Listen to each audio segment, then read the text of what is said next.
انہوں نے سوال یہ کیا کہ میرا بیٹا وہاں تراویح پڑھتا ہے 8 رکعت, تو یہاں جب علماء کہتے ہیں 20 رکعت, تو یہ ابا ان کو کہتے ہیں بیٹھ جائیے تشریف رکھیں, تو کہتا ہے ان کے ابا کہتے ہیں بیٹا 20 پڑھا کرو, تو کہتے ہیں یہ انڈیا پاکستان کے مولویوں کا ہے 20 رکعت, جو علم تو اصل میں کہاں ہے, وہاں عربوں میں ہے نا. تو یہ تو ان لوگوں کا بنایا ہوا ہے. یہ بڑا آج کل ایک کامن اعتراض ہے کہ یہ اردو اسپیکنگ ہے, یہ اجمی لوگ ہیں, ان کو کیا پتہ قرآن و سنت کا, اصل تو عربوں کو پتہ ہے. یہ ایسا ہی ہے. جی ٹی وی نے کچھ دن پہلے مجھ سے سوال کیا انٹرویو کے دوران سوال کیا کہ فقہ حنفی میں 3 طلاقیں 3 ہوتی ہیں, تو آگے وہ فوراً کہنے والے تھے قرآن حدیث میں کتنی ہوتی ہیں, 1 ہوتی ہیں, فقہ حنفی میں کتنی ہوتی ہیں. یہ نا تعبیرات ہوتی ہیں کہ کبھی فقہ حنفی کو قرآن و سنت کے مقابلے میں لا کے کھڑا کرتے ہیں, کبھی علماء جو انڈیا پاکستان کے ہیں ان کو قرآن کے مقابلے میں لا کے کھڑا کرتے ہیں. تو ان کا مقابلہ بنتا ہی نہیں ہے. آپ جواب میں یہ نہ کہا کریں کہ نہیں جی بر صغیر کے علماء کی یہ رائے, عربوں کی یہ رائے.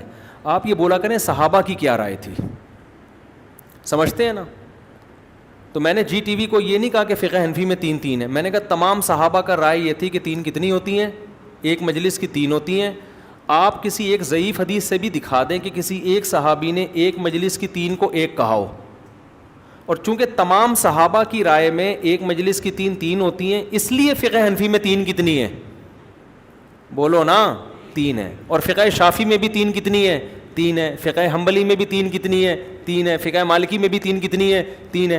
15ویں صدی کے بعد سعودی مفتیوں نے کہا کہ 3 کتنی ہے, 1 ہے. تو آپ علماء عرب کا علماء پاکستان سے مقابلہ نہ کریں, آپ علماء عرب کا عبداللہ بن مسعود سے مقابلہ کریں, عبداللہ بن عباس سے مقابلہ کریں, حضرت عثمان سے مقابلہ کریں, حضرت علی سے. ان تمام سے صحیح سند سے ثابت ہے. حضرت علی نے بھی 3 کے 3 ہونے کا فتویٰ دیا, خود عرب بھی مانتے ہیں اس بات کو. یہ ایسی صحیح سند ہے, ان کا کوئی انکار نہیں کر سکتا. عبداللہ بن مسعود نے بھی, حضرت عمر نے بھی, حضرت عثمان نے بھی, اور بہت سارے صحابہ ہیں جن میں نے کتاب اس پہ لکھی ہے, اس میں بہت سارے صحابہ کے نام ہیں, اور ایک نے بھی 3 کے 1 ہونے کا فتویٰ نہیں دیا. تو یہی مسئلہ تراویح کا ہے. لوگ جب دیکھتے ہیں سعودی عرب میں 8 پڑھی جا رہی ہیں, انڈیا پاکستان میں 20 پڑھی جا رہی ہیں, تو مقابلہ کراتے ہیں سعودیہ کے علماء کا پاکستان کے علماء سے. حالانکہ سعودیہ میں سارے 8 کے قائل ہیں بھی نہیں, سعودیہ میں بہت سارے علماء 20 کے قائل ہیں, لیکن وہ سرکاری سطح پہ نہیں ہیں, ان کی سنی نہیں جاتی. عام طور پہ جو گورنمنٹ حکومتی سطح پہ ہوتے ہیں ان کا فتویٰ رائج ہوتا ہے زیادہ تر, ورنہ سعودی عرب میں تو آفیشلی فقہ حنبلی ہے. فقہ حنبلی کی تو سب کتابوں میں لکھا ہے 20 رکعت تراویح ہے. تو آپ جب ایسی, آپ کا بیٹا بھی ایسی بات کرے نا کہ یہ انڈیا پاکستان کے علماء یہ کہتے ہیں اور عرب علماء یہ کہتے ہیں, تو ان سے کہو کہ بیٹا انڈیا پاکستان کا عربوں کے ساتھ مقابلہ نہ کراؤ, عربوں کا مقابلہ کراؤ صحابہ کے ساتھ. سمجھتے ہیں نا.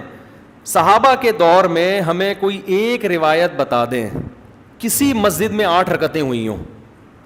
حضرت عمر سے جو منقول ہے نا 8 رکعتیں, اس کا میں کئی بار جواب دے چکا ہوں, وہ حدیث مسترب ہے. حضرت عمر اور موطا امام مالک کی روایت ہے, اس کو امام مالک خود نہیں مانتے.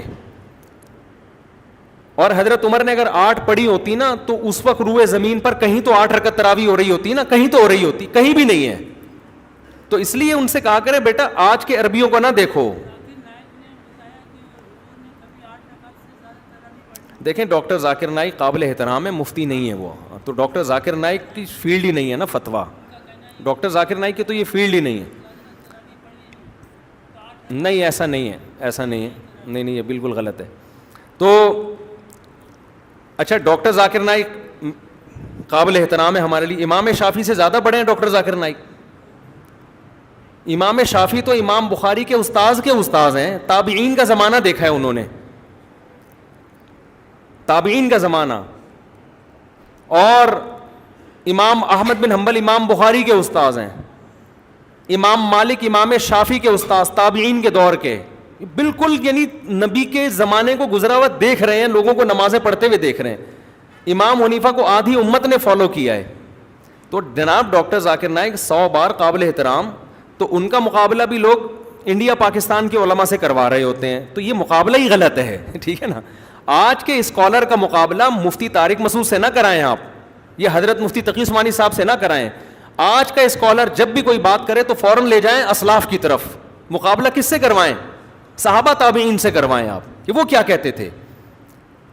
تو آپ کو انشاءاللہ یہ بات جب آپ دیکھیں گے تو پتہ چلے گا کہ بھائی صحابہ اور تابعین جو بات کہہ رہے ہیں نا, وہی بات ابو حنیفہ کہہ رہے ہیں, وہی بات امام شافعی کہہ رہے ہیں, وہی بات امام مالک کہہ رہے ہیں, وہی امام احمد بن حنبل اور ان کے فالوورز وہی بات کہہ رہے ہیں. تو یہ مقابلہ ہی غلط کروایا جاتا ہے.